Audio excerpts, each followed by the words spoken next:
some backstory on Exodus. I know you're familiar with it, but let me bring you up to where we are in chapter 32. The book of Exodus is the account of the Exodus, or the exit of the nation of Israel from captivity in Egypt.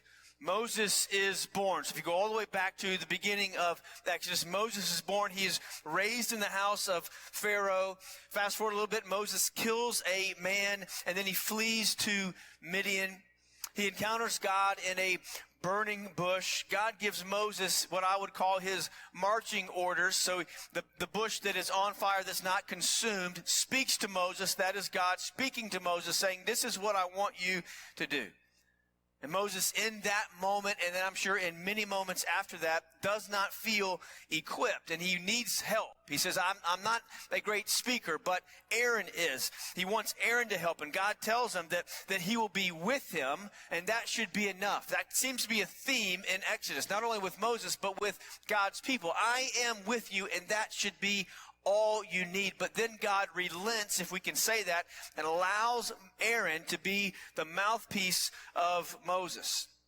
Israel's still in slavery in Egypt, and Moses is then trained in what he is to do. God gives him specific marching orders. Do this, and at this point, throw this down, and this is what's going to happen. So he tells them what he needs him to do while his people are still in bondage. So Moses then approaches Pharaoh. Pharaoh's heart is hardened. That's another thing that's fascinating to me. It's one of those things that jumped out of the page of me. God hardens Pharaoh's heart, even through all the plagues. So Pharaoh's heart is hardened. 10 plagues come. Pharaoh finally relents and lets the Israelites go. The nation of Israel is now being led by Moses out of bondage and into the promised land. So everything must be perfect, right? So now the nation of Israel is out of slavery, out of bondage, leaving this land that was a foreign land and going into the land that will flow with what? Milk and honey, right? The nation of Israel is being let out. Pharaoh chases. You know the story. The Red Sea parts. The Israelites walk over on dry land.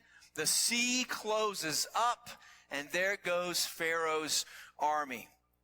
And then catch this in chapter 14, verse 31.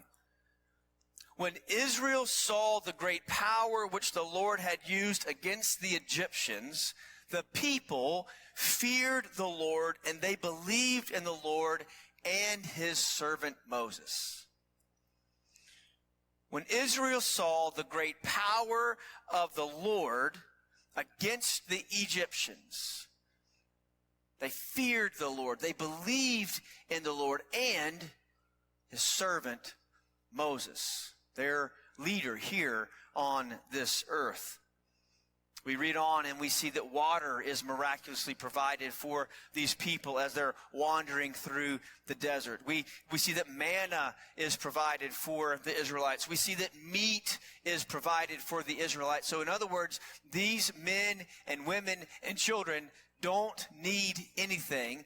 God is providing their everything while they're wandering through the desert. Now watch this. So in chapter 14, verse 31, we read that the Israelites are enthralled with God, right? And they love his servant, their leader, Moses. And then fast forward to chapter 16, just 2 chapters later, in verse 2, they grumble and complain. The whole congregation grumbled and complained against Moses and Aaron in the wilderness.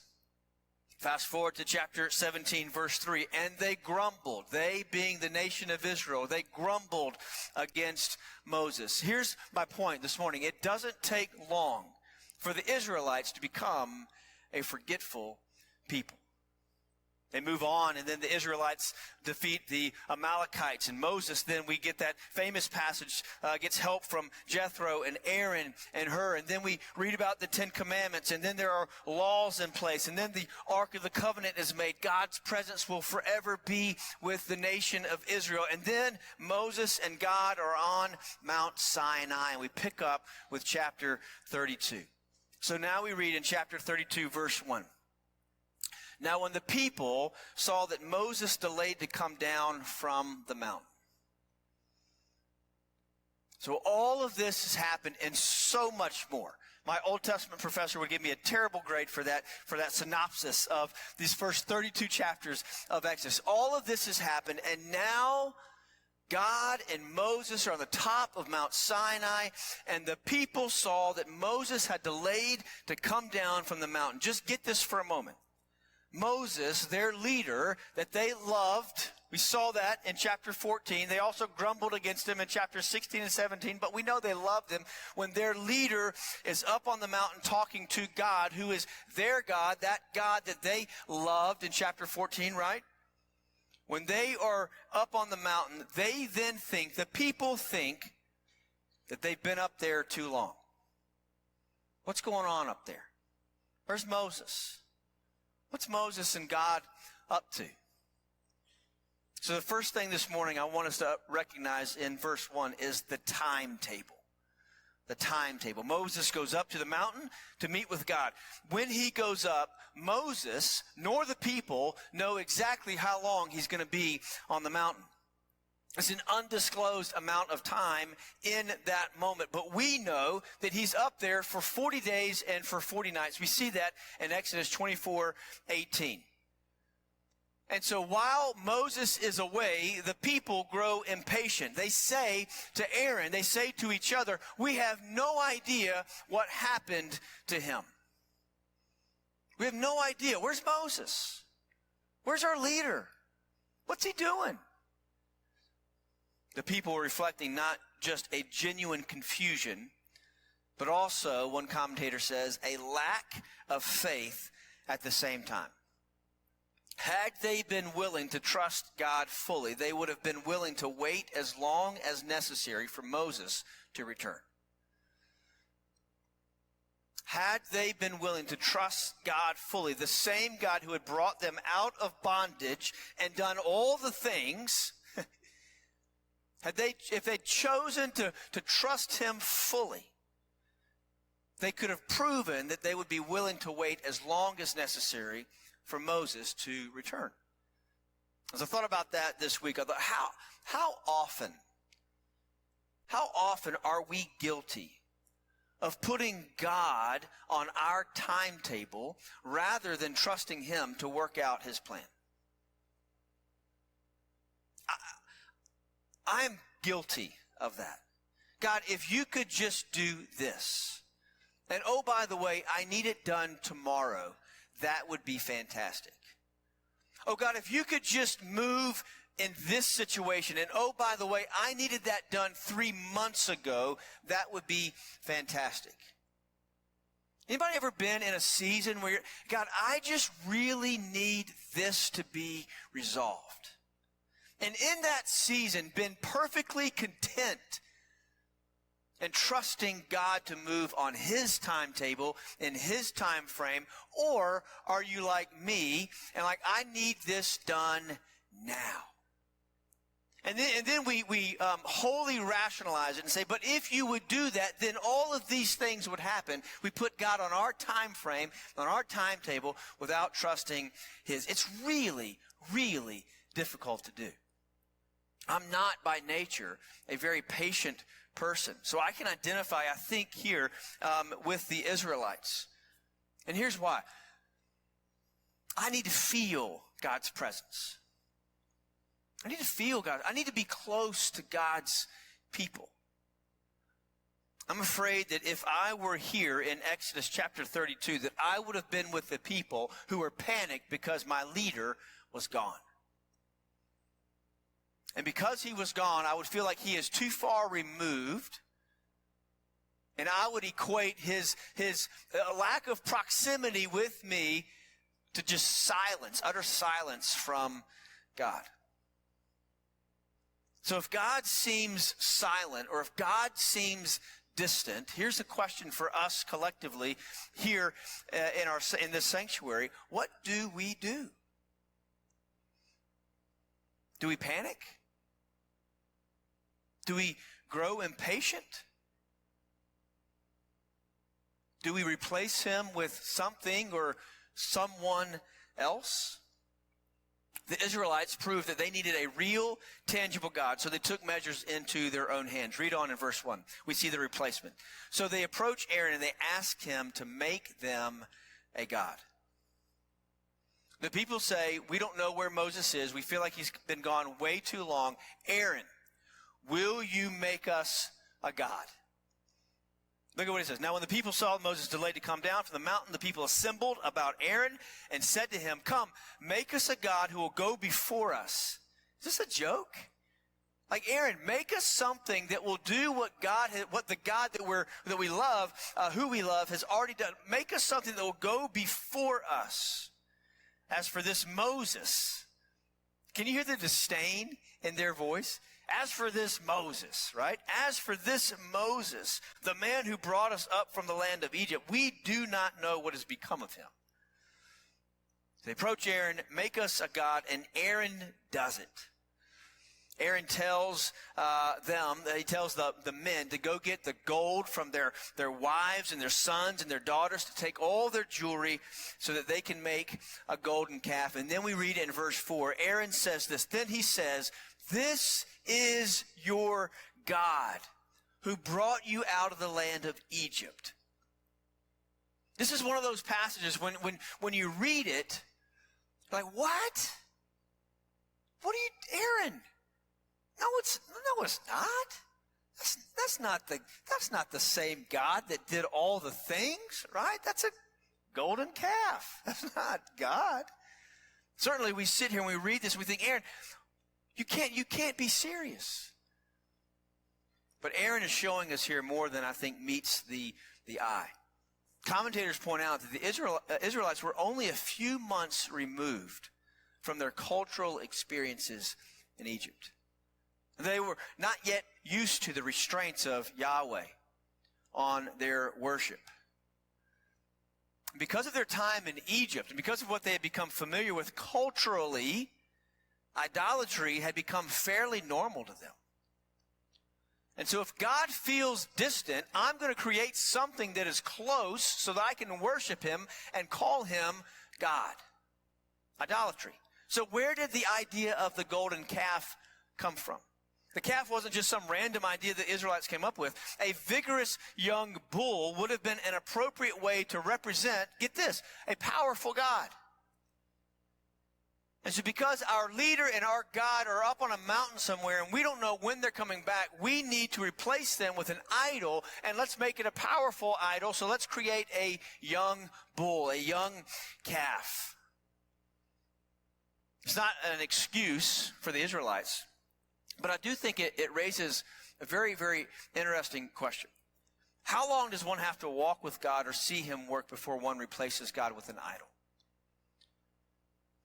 Or, how much do we have to see God do before we would replace him with an idol?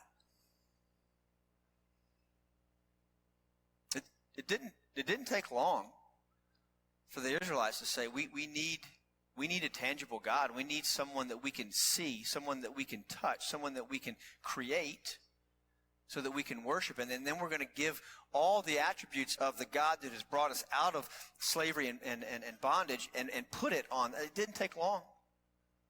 How long does it take for us to replace the God who has brought us out of fill in the blank with an idol?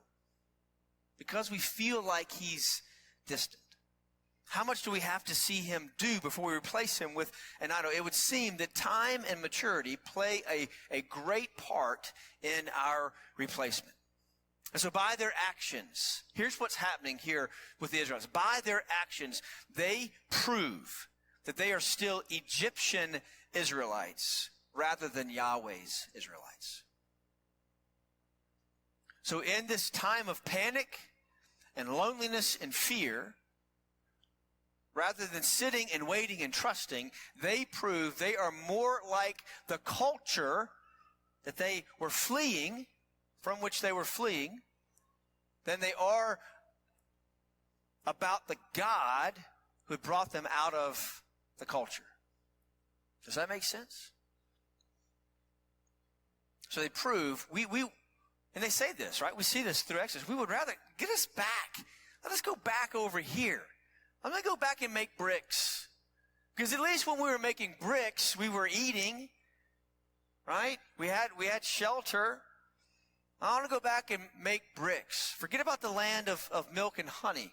Yeah, I think it's fascinating that we woke up this morning, there was bread on the ground, right? I think it's crazy that we woke up this morning and there was water out of a rock. I think it's unbelievable that we woke up this morning and there was meat for us to eat. But you know what? This is getting a little old and we're a little scared. And so let me go back and make bricks. But before we do that, let's let the calf take us back there. It's insane. But before we throw rocks at the Israelites, I think there's very clear application here for us this morning. Where we have to understand that there is a call for us, and we'll get to this in just a minute, but let's pause here just for a moment and say, are we more identified with the culture of which we are a part, or are we marked and distinguished by the God that is calling us out of the culture? Called out of the culture while calling to engage the culture.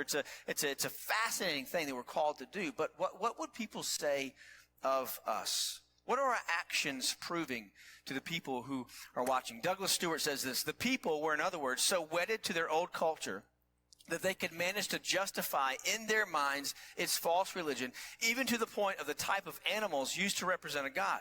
Even though that religion had been proved false over and over again by Yahweh's mighty acts on their behalf right up to the present time. So our old ways of thinking, our old habits always have a way of sneaking in. In times of stress, we tend to defer to our old training or to our old habits. What happens when we feel stressed? What happens when we feel lonely? What happens when we get tired or we get a bad prognosis or when a relationship ends or we don't get the job or we don't, whatever it might be, or we think that God is not moving fast enough. We feel like we've not felt God in a while or we've not heard from God recently. What happens? Are we content enough in our relationship with God that we can thrive in the meantime, without creating a replacement idol and expecting it to do what only God can do? Can we thrive in the meantime? The Israelites could not thrive in the meantime. 40 days was going to be way too long, and so in the meantime, we're going to go create an idol. God expects us to thrive in the meantime. They had become an impatient and forgetful people. Next, we see God's vision in verses 7 through 9. Of course, God sees what's happening while Moses is on the mountain, and he looks down and he says this in verse 7. Then the Lord spoke to Moses, "Go down at once, for your people whom you have brought from the land of Egypt have behaved corruptly. They have quickly turned aside from the way which I commanded them. They have made for themselves a cast metal calf, and they've worshipped it, and they've sacrificed to it. And they said, 'This is your God, Israel, who brought you out of the land of Egypt.' And the Lord said to Moses, 'I have seen this people, and behold, they are an obstinate people.'" God gives Moses a play-by-play of what's happening down below. He's terribly disappointed, to say the least, by the sin of the Israelites. Listen to what Doug Stewart says about this. God then defined this sin clearly, leaving no doubt that the second commandment had been violated utterly. They made for themselves a metal-plated idol rather than merely being camped near one, near where one existed already, or rather having a few people try to make a crude clay idol in the shape of a bull, bowed down to it, worshipped it, clearly indicating their belief that it was God. They sacrificed to it, Scripture says, further proving their belief that it had power to bless and save them, openly stated that it represented the gods they now had chosen to believe in, thus also potentially violating the first commandment, against which worshiping any other god but Yahweh, and attributed to the idol their rescue from Egypt, thus associating Yahweh with the young bull, as if now finally Yahweh could be properly worshipped and his presence properly represented among them, in contrast to the inferior ways that had previously been manifest. It's amazing. It's amazing what we do when we feel like God is far away. And yet we know he sees everything. God is watching. God is reporting to Moses what's happening to his people. The same people who had been led out of bondage, headed for the promised land, who had seen God move on their behalf, the plagues, the parting of the Red Sea, the manna from heaven, the pillar of fire, the cloud of smoke. They created a baby cow to worship, and God saw it all. Moses hears God, and he pleads with God not to be angry with the people. It's a fascinating account as this chapter comes to a close. It's a great leadership lesson here. Moses is pleading with God on behalf of the people who had turned on him many, many, many times. God, remember who you are. Remember what you said. Remember these are your people. And Moses goes down. Another fascinating here contrast. Moses is pleading with God, please don't do this. He goes down and he sees what they're doing. He's like, all right, God, you are kind of right? He breaks the stone tablets. He's furious. And then we see God's punishment. Chapter 32, verses 25 through 35. We won't read it all. But it's a very clear reminder here that God takes sin very seriously. So I think there's two ways that we can look at how God punishes the people. Number one, we see 3,000 men were killed. You tell me God takes sin seriously or doesn't take sin? 3,000 men were killed. Serious consequences for serious actions. Stewart again writes, God revealed to him that a fight was underway over saving truth. If the idolatry were allowed to continue, many people in Israel would turn from saving truth to condemning falsehood, from the promise of eternal life with God to destruction in hell. And since Israel was the repository of God's saving truth at this time, allowing the idolatry to continue might have affected the potential for eternal life of countless future generations of Israelites and Gentiles alike. So God took their actions seriously. Because of that, 3,000 men were killed.